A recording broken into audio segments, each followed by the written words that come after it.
We're live. Yo, welcome back to the Jeffica YouTube channel. Today we're going over the recent Quebec City Regional for VGC UU Regulation J. So, okay, this team is a little bit LARP. I can't lie. Some of the spreads on this team are like insanely LARP. I'm not gonna hold you. I literally like changed all of the spreads last minute just because I don't know. I wouldn't say I was going through a crisis, but like I wanted to just LARP as hard as possible with the spreads because I thought it would be really funny. Like I just thought if I won with this exact Zation spread, it would make Valerie so mad, which is why I did it. Um, like this 12 speed Zation might be the dumbest thing I've ever ran in my entire life. I don't know why it's 12 speed Zation. Okay, but anyways, so the team. Basically, the core of the team, I can't lie. It's Mendelssohn the Lander Syrian. Like EQ Lander Syrian was probably the MVP of this run. Like unironically, you're basically able to sit next to either one of your Terra Flying Mons and just click EQ like in Tailwind or click EQ next to Zation Ground, and it literally just does so much damage and it has like such a good matchup into the rest of the field that like you're literally able to just sit there, click Tailwind EQ, click, Tail or EQ next to your flying types, and then it's like fine. Like it doesn't even matter that you're having to commit Terra on like Zation or Roaring Moon. Like you want to commit Terra on Roaring Moon most of your matchups anyways, right? So it's like not that big of a deal realistically. Um, Normally I'm a bigger fan of bulky Moon, but on this team I decided I really want offensive since I'm already going Terra Flying Acrobatics. Like if you really just want offensive so you can get as much damage as possible out of it, I basically just normally I go like 172 HP, like 76 attack or whatever. So I just switched them basically, and then put some extra in defense. I did Adamant Brute Bonnet, which didn't really come up at all. If I could go back to it, I'd probably make it bulkier. Like the both of the damage rolls I had to hit, I didn't hit, so it doesn't really matter. I think it should have just been bulky this time around. I think as far as the moveset choices go, I wouldn't change anything. I think all of these were really right. Terra Grass Lando was a little odd. I don't think I didn't click it a single time, but I was like extra worried about Brute Bonnet. Should I have been? I don't necessarily think so. I mean, I have my own Brute Bonnet. I have like Electabuzz. Like the entire point of that is that you're able to like fuck that over. And obviously I have like Terrifying Acro, plus U-turn Landorus. So it's like it's not that big of a deal. But like Terra Grass would probably be something different. I just didn't want like. I also was a little bit worried about like what's it called. I don't remember what I was worried about, but I was worried about like. Oh, I wanted to be able to resist like Operon Wellspring in a pinch, which is like chill, with this guy. I probably should have done something a little more anti-bundle because like looking at this team and then looking at our bundle, it's a little awkward. Which is where the Electabuzz spread comes in. The Electabuzz, I EV'd it to always OHKO, no bulk bundle with Volt Switch. So, in the case that I do run into bundle, which like if you look at the team, this is not a very bundle friendly team. Like bundle like has a field day into this shit unless you can get up Trick Room. Like the Volt Switch is really important there, and a lot of the times getting up Trick Room is kind of like okay, so Trick Room is really good into a lot of teams. But if you're Trick Rooming into like a team with Brute Bonnet, you have to be really careful about preserving Electabuzz and preserving the Meteor Beam, because if you don't do that, then like it can get really awkward into Electabuzz really fast, or into opposing Brute Bonnet really fast. That's part of the reason why it's also Terra Grass on Landers, because that does like give you a lot more outs in Trick Room. Because a lot of times you can just drop these two, just not run Zation Roaring Moon, like and bring these four. Like the thing I like about this is also with the slow Zation, you actually have a lot more opportunities to use it under Trick Room, because there are a lot of teams where it's just like their Zation will be fast as fuck, so that means that like there's really no speed benchmarks on this team between Zation and Roaring Moon, right? Which means that like all of their speed investment on their Zation is wasted. So you get the advantage, and if you ever get the speed advantage, which is very easy to do because of Trick Room, Electro Web, Tailwind, like this team has a lot of speed control, so it's very easy to get the jump on opposing teams, especially opposing Zation teams, which means that like a lot of the times, even though you have basically no speed on your Zation, you'll almost always be outspeeding their Zation just because like you're actually able to take advantage of their like you're able to take advantage of your speed control to always outspeed them. Terraflying Zation was pretty good. I think Terraflying on both of these, plus Lando EQ, was like probably one of the strongest things this tournament. It really impressed me. The Meteor Beam NDW was also really good. It was just able to output a lot of damage. and I just think it yeah, it just impressed me overall. Like it just did what it was supposed to do, and it set Trick Room, which helped me win a lot of matchups. Like a lot of teams this time around just did not have good Trick Room matchups. Like so a tail room team like this was very, because there's so much HO at this tournament. So having like this Trick Room mode and being able to kind of like being able to set Trick Room into those fast teams, but also being able to like Electro Web or Tailwind into those fast teams late game is just so good, because they don't really have a lot of counterplay to Tailwind plus extra speed control or Trick Room in general. Yeah, so overall, I think the team was pretty solid. I have like, I think it could have been better for sure. Like, Electabuzz didn't come as much as I would like it to. Although the thing is, I don't necessarily think you can replace Electabuzz here. Like I think it's really required. The double redirection is super good, and there's a lot of Brute Bonnet counterplay. I was expecting a lot of like very anti Brute Bonnet teams. So having Electabuzz to just guaranteed redirect stuff is really important, and also the redirection on like Spore is so good, because Bonnet is like fucking Thanos. And then this Landorus, like, it really impressed me the entire game. I can't stress this enough. Like max attack, Choice Band Landorus just hits like a fucking truck. Like even with EQ, you're still doing a fuck ton of literally everything on the field. Like I think I O-code multiple Zations, and multiple RCS, like, electrics during this tour. Like they just melted. The only problem is that like I actually did miss some KOs even with max attack and Choice Band. Like I think I consistently missed the OCO on Mike's RCS Electric with EQ, which is insane, by the way. Like it would do 96 and it would be 4%. I'd be like, what the fuck, man? But yeah, the team was good. I feel really good about it. I think I played it really well. But yeah, so that's the Victor team. So we're actually getting to the VOD review now. This is my first set versus the Crow. The Crow. I don't know how you'd say that. Is it the Crow? The Crow. What, anyways? All right. On preview, this matchup is like decent. My Bando goes really hard here, because hold up, let me get the leads up and get the open team sheets up. Their rain mode is really dog shit, because I have because I have Roaring Moon, so the rain mode is just not really good. Zacian's like okay, but the fact that it's Terra Fairy is just really bad here, because my Lendo was going to do a very good job of forcing their Zacian to Terra, which means it's just going to be victimized by mine. RCS Electric having Icy Wind is good for them, because it's able to slow down my Roaring Moon and Lando. However, it's still very much pressured by them. And the Necrozma can also get a little like dicey for them too. Like they just don't have really that many good ways of hitting it. So you see on lane, just Roaring Moon Zacian for me, which is just I would say it's a pretty safe lead for me. I don't think they have a lot that can actually like really handle that. Like if they wanted to lead raid, I have a lot of like onus, or I have a big jump into that, especially because my Zacian is really physically bulky. So most likely I'll have a Basket Legion hit unless they Terra.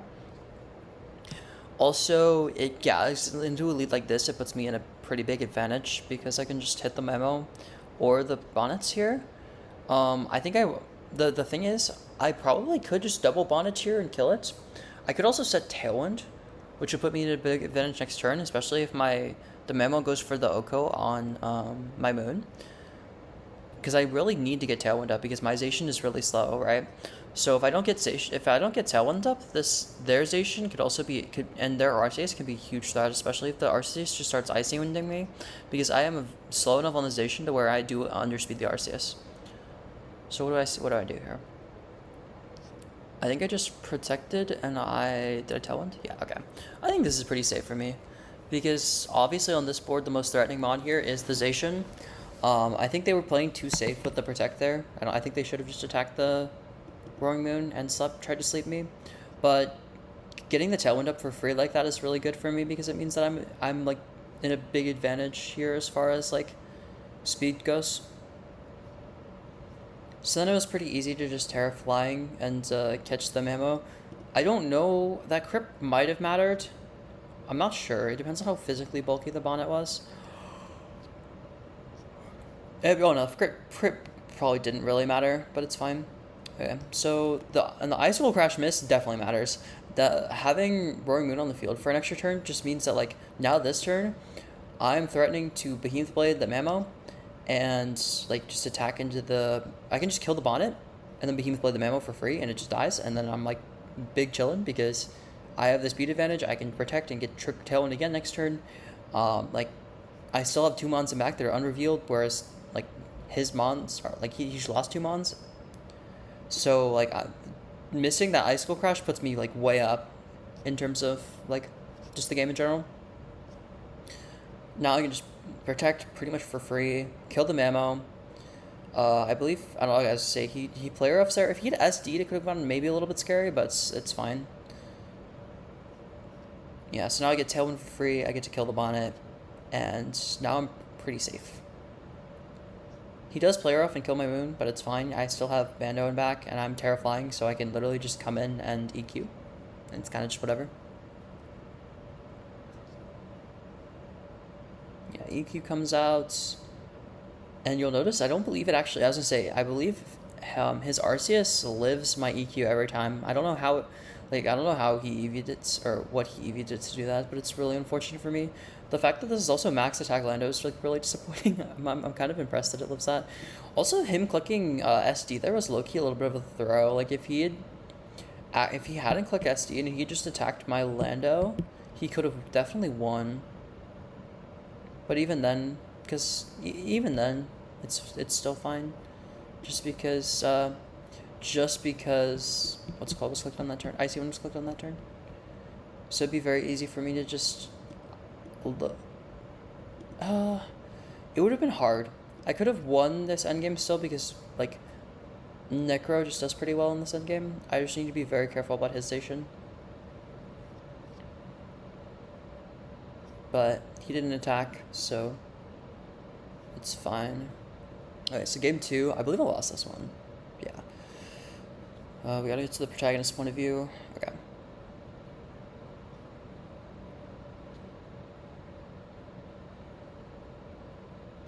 But yeah, after that first game, I realized that like this Lando is really free into them because they just don't really have a lot of good ways of hitting it.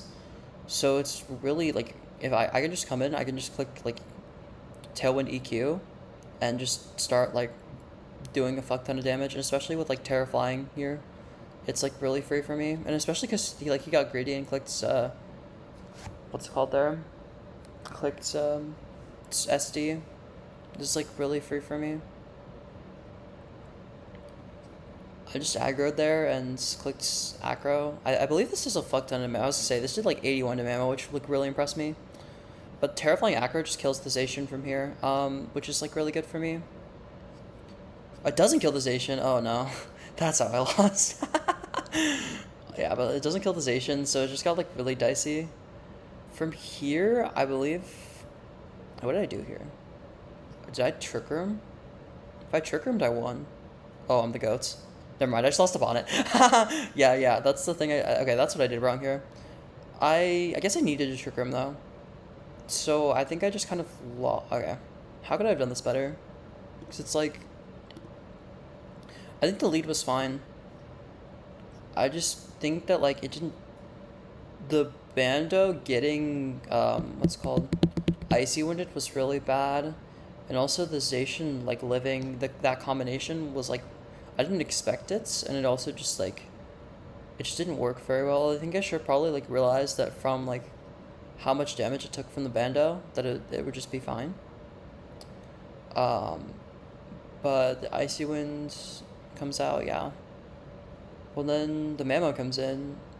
I think the Mammo coming in for like basically free was also really bad, and the fact that like I don't actually KO with Bando, the Arceus was really shit. I just feel like I didn't get enough out of the turn for it to be worth it, which kind of sucks.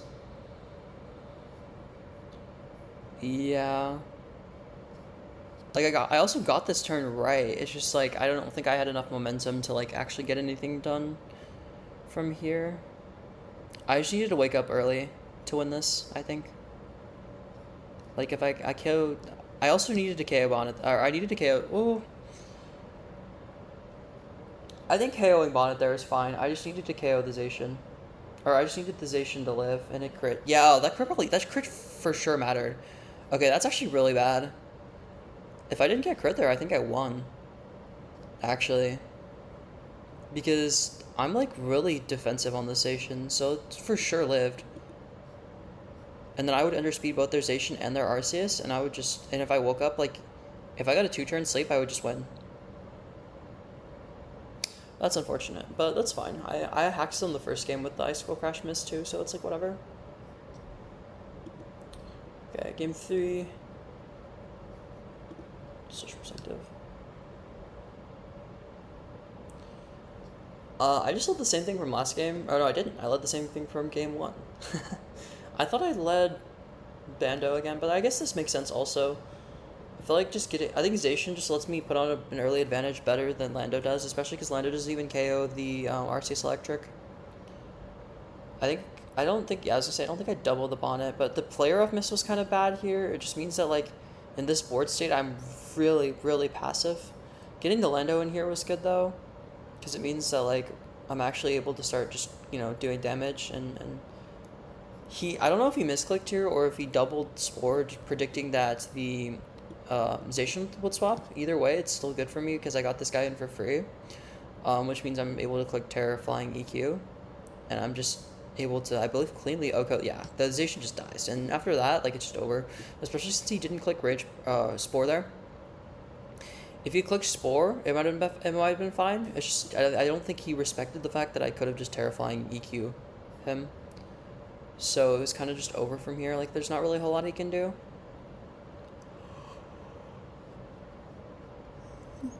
Even despite the fact that both of these live GQ. It's kind of whatever, because I still have a full health NDW and back. And it's kind of just, there's not really a whole lot that they can do. Even with the Sucker Punch chip, it's kind of like whatever. Yeah, the Memo comes in. This is a little bit scary. Like, the Memo is actually kind of a threat. But Moon is faster than everything here on this board, I think, except for Arceus if it is max speed. But now it's fine because I just get an NTW and it's over. Yeah.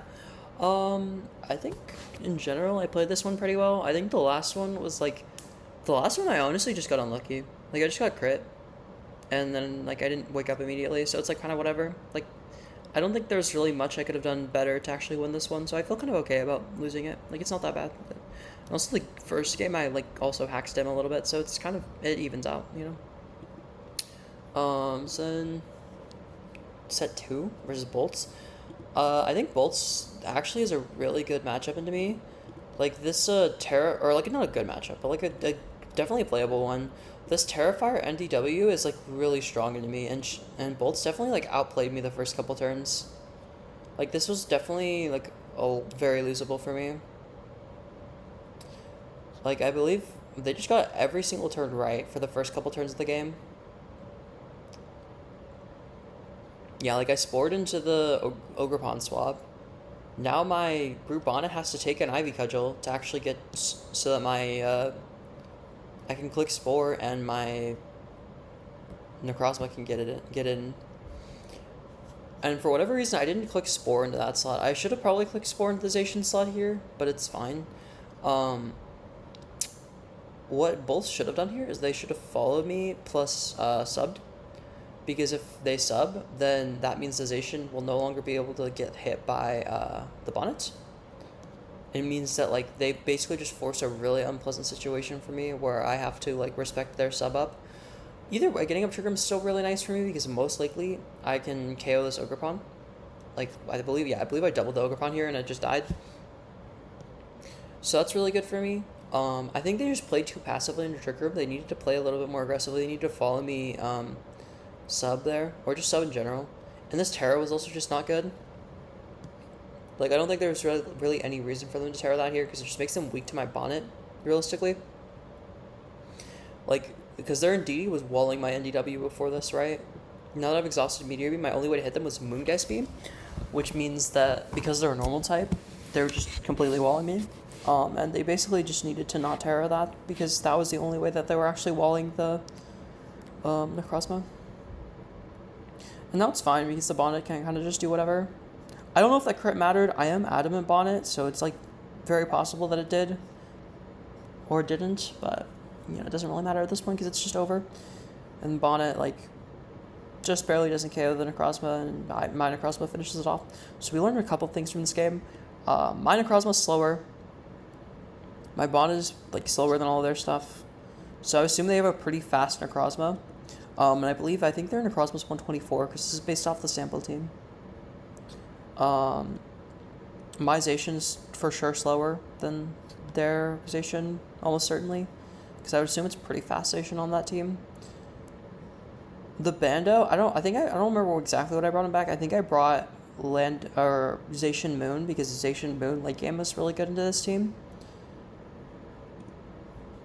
Yeah, so here we go again. Game 2. Use a lot of timer. And so I just ran my lead back. I thought getting Trick Room up into this team is really safe just in general because it means I'm able to like demonstrate just into them really well. This was a bad turn from them, I think, because now I get Trick Room up. I get a Meteor Beam off into the Talonflame for free, and I get to Spore the NDW. So they just make no progress on this turn and allow me to make a bunch of progress into them.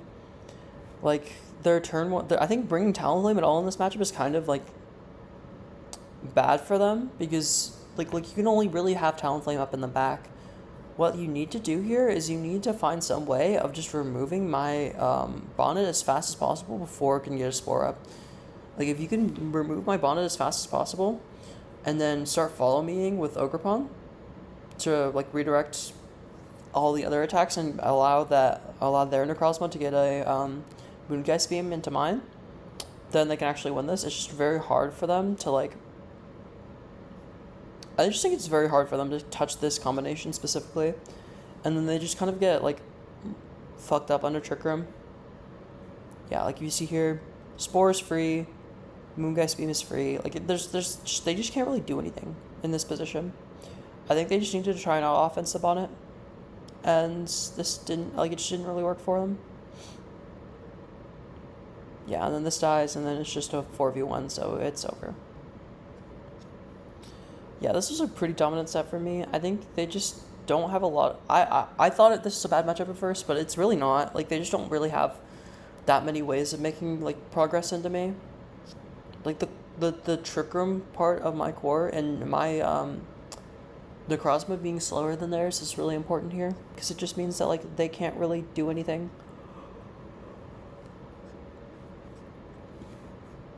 Alright, and then this game, I believe my opponent's team is an adaptation on a Reg...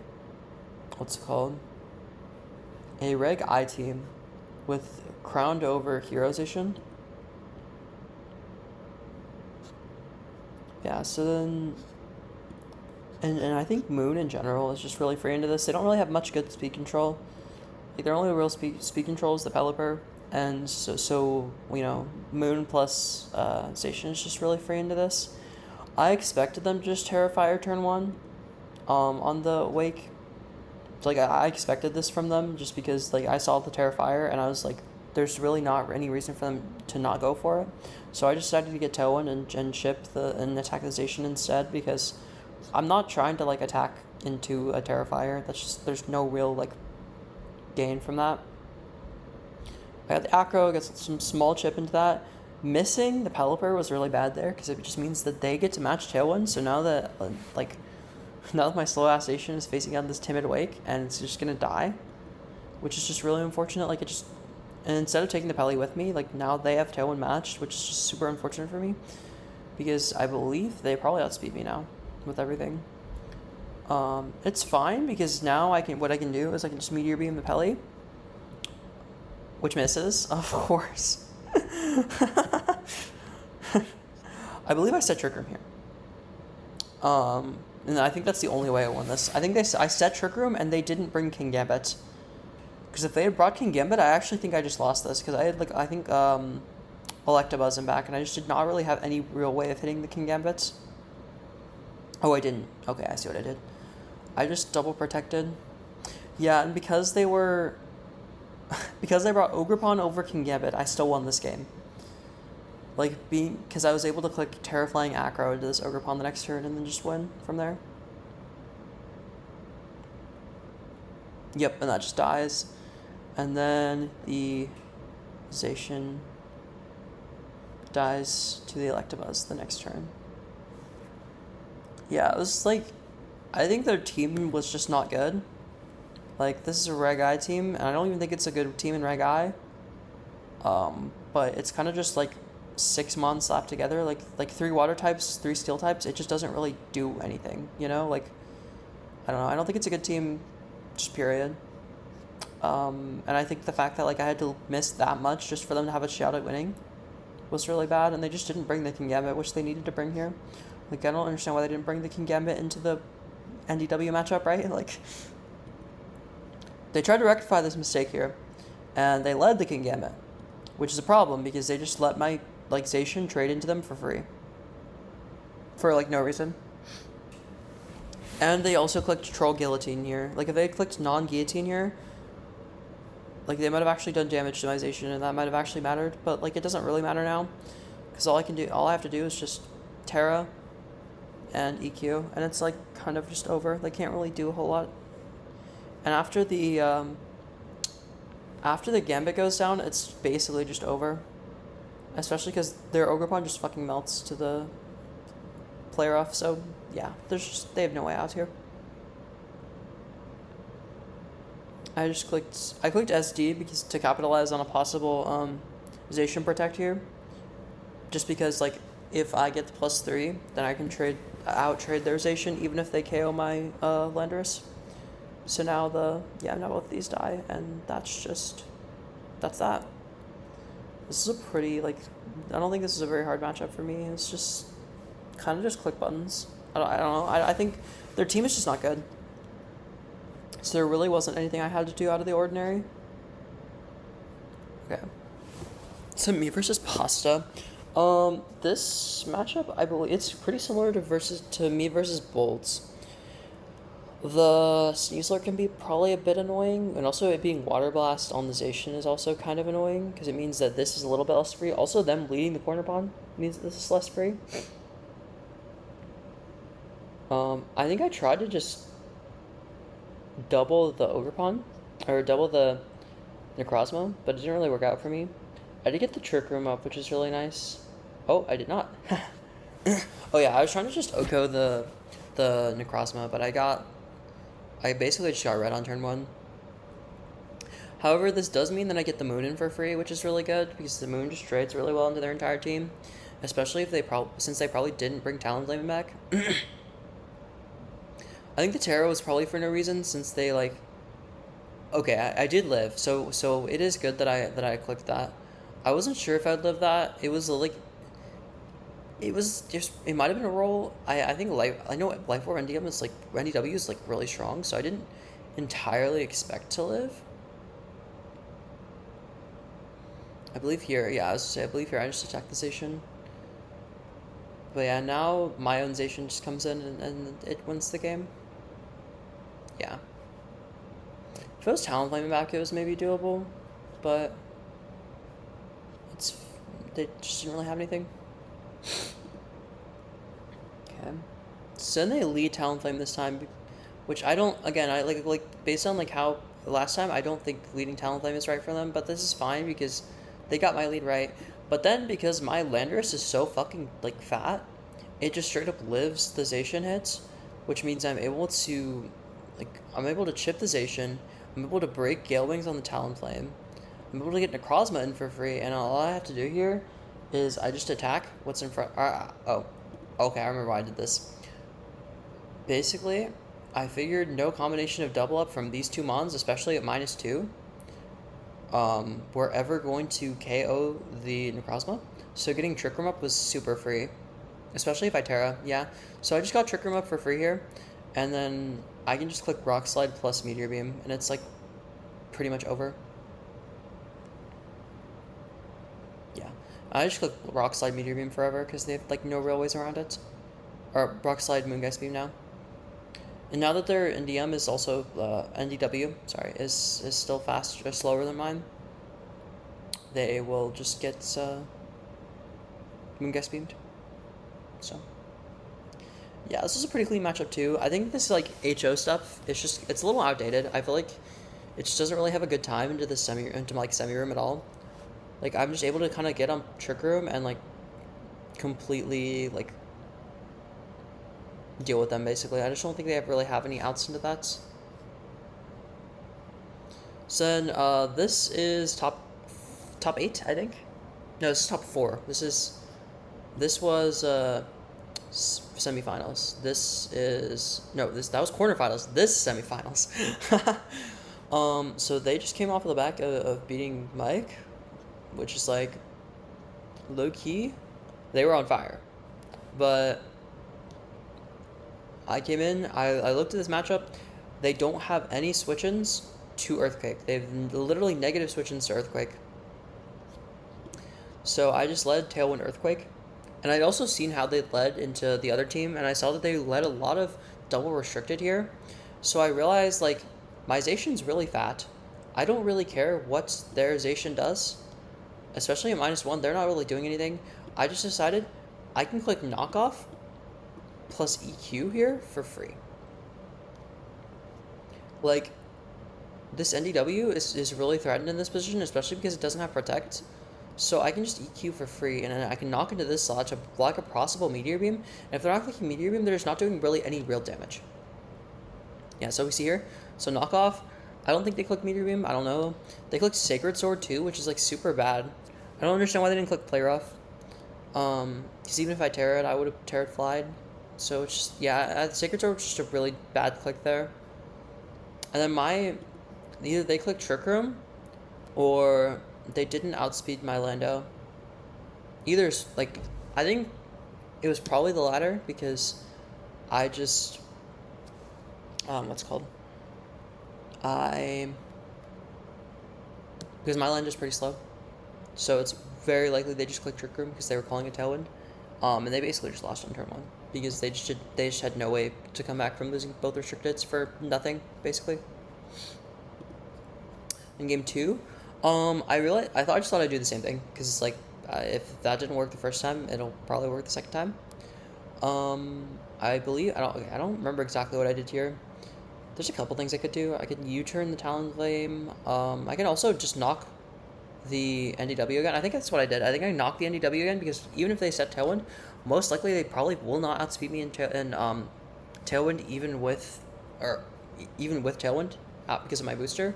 So I can just knock, U-turn out for free, and just like get rid of their NDW altogether turn 1. Yeah, that's what I did. I think I U-turned. Yeah, I U-turned because I wanted to like cycle Intimidate on a possible Zacian coming in, and to also break the Gale Wings just in case for like a late game position. The Stellar Terra on Zacian was a little bit scary here, realistically. Like if they decided to click the Terra Stellar into my Necrozma, it would have been really annoying. But it worked out fine, realistically. If they doubled my Necrozma, this could have gotten a little bit ugly, especially because they were in neutral. But I believe here I just clicked Meteor Beam, yeah, because oops. I believe I just clicked Meteor Beam because I thought they would taunt me, and I just wanted the Talonflame off the field. Plus, like, my own Zacian and back will just win here. And my own Lando also wins. Like, Lando just, like, it just intimidates his way through this. And they didn't even follow me, so their Ogerpon dies.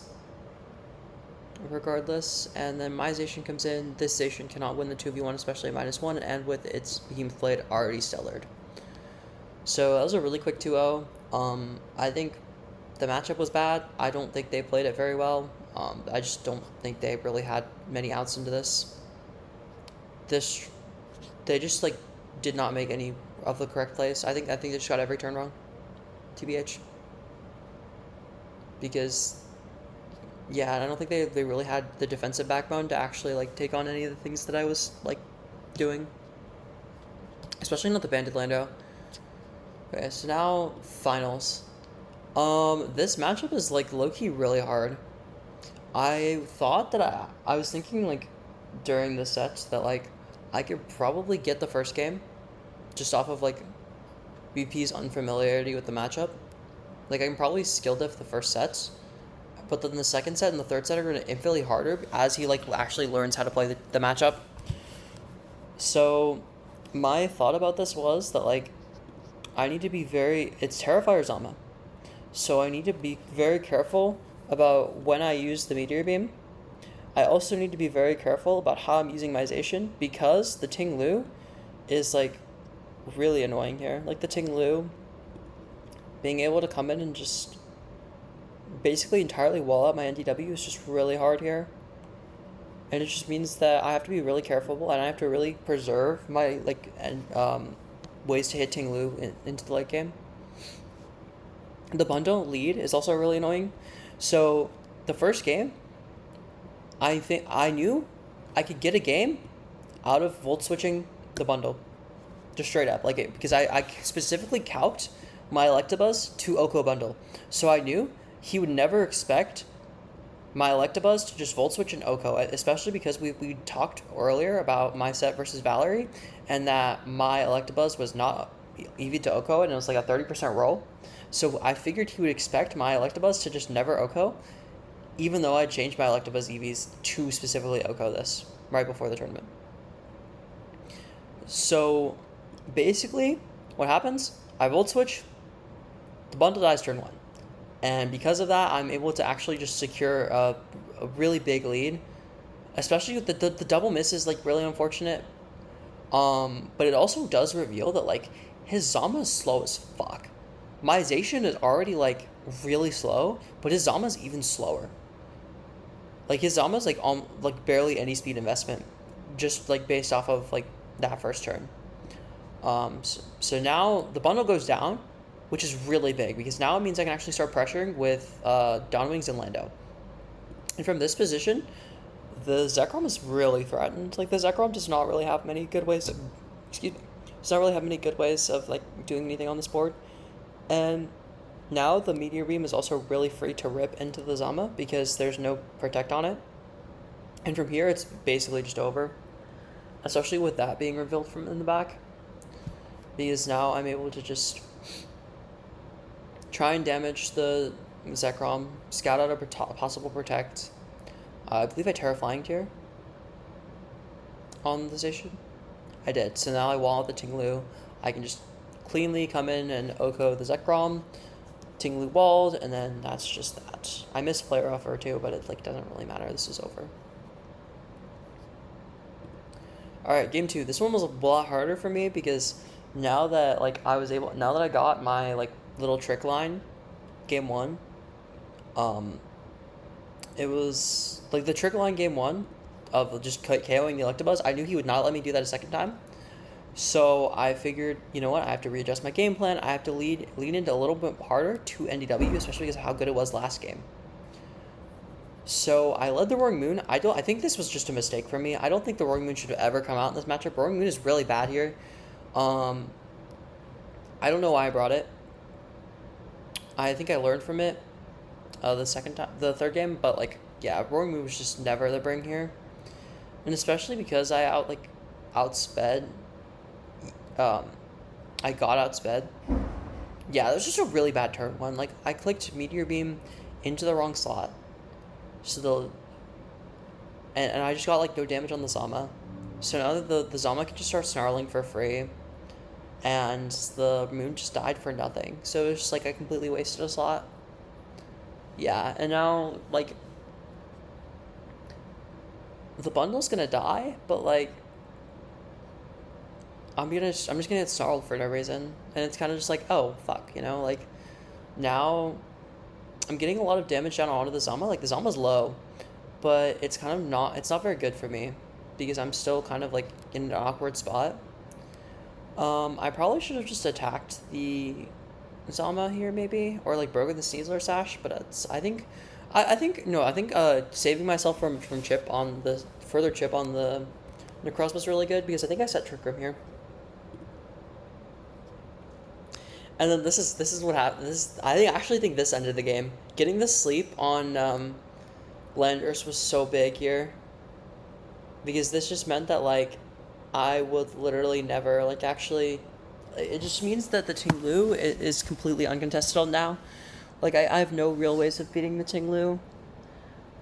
Even after I sacked the Buzzy, like I just needed to. And especially after the coaching, it's just like yeah, there's just nothing I could do. I needed Lando to not get Dire Claw slept so I could KO the Sneasler that turn and prevent it from getting a coaching. And I also needed it to wake up here. I also shouldn't have clicked Protect here. I should have started attacking. If I started attacking, maybe I could have gotten through it with enough like luck. But it was pretty much over. Yeah, like considering how much like Moongeist Beam did after that, if I'd actually started attacking the first turn, it might have been possibly winnable. Because that would have been like 2 Moongeist Beams instead of just the one. But I know he gets Citrus Berry. It was for sure over. Yeah, I definitely got hacked out the last part of that game, but I also just led it really badly. Like I don't think I should ever be losing that. I also don't think I should ever be bringing Moon. Because clearly Moon was just really bad here. So I just adjusted and I just led double restricted up front because realistically, like, this puts pressure on the Zama in the way that I need it to. So this is really easy. Fake outs, goes into the Zation, which is kind of what I expected. I believe I just Trick Roomed here. Yep. Which is really good for me because it just means that this guy goes down. Having to take the body press was kind of bad. Like, it was definitely a little bit rough for me. But now I can just protect. I have to preserve the Zation at all costs, like, basically. I already saw that from the first game. I should be able to take a Stomping Tantrum from this situation. So I should be able to just redirect here. Yep. So I should, yeah, and I take the Stomping Tantrum. I take the body press. Buzzy goes down. I'm able to chip the Ting pretty significantly. Now that the Ting is chipped, it's like a lot easier here. And I just double protected here just to be like really safe. His Ting can't protect, so now this slot is pinned. I'm just gonna like click. I'm just gonna click Play Rough here. I think I did a very good job of preserving the Meteor Beam here. Like if I didn't preserve the Meteor Beam, I wouldn't be able to just Oko the Zama like this. And I think like having that patience and Okoing and saving the Meteor Beam is what let me win this game. But the Meteor Beam misses. This is like every possible like thing going right here for BP. So I had to do like a very last ditch desperation play. I clicked. Okay, so here's what I wanted to do. I realized, okay, I am never gonna win this if I do not get Trick Room up. I'm never gonna win. Like my Terra Water here is really bad. I might as well Terra Grass to see if I can like for maybe possibly live an Iron Bundle attack. I'm gonna click Rock Slide so that once I get Trick Room up, I can start hopefully flinching him out, and I can hopefully just wear down this Zama over time. So, Freeze Dry, it lives the Snarl afterwards. My Necrozma gets dropped. I click Rock Slide, doesn't quite KO either. Does nothing to Zama, but, you know. But now I just start clicking. Moongeist Beam does 50. This probably means I'm in the clear. Because even after a Snarl, it should just live. And luckily, Lando hits its Rock Slides, and then... And that's that. And that's how I won the Quebec City VGC UU regional. It's been a while, for sure, since I've won one. I feel good about it, for sure. It definitely wasn't... I don't think it was my best win. But I think I came in and I played well. And that's what I like. That's what I care about. And even in like a hard matchup like this, I still played well. Even like, I think even despite how like unlucky I got in certain parts of this tour, like I think I played really well. and I got the dub. So, feel good about it. But yeah, so this has been the Quebec City VGC UU regional video in the regulation day. See you next time on the Jeffrey YouTube channel. Fire emoji.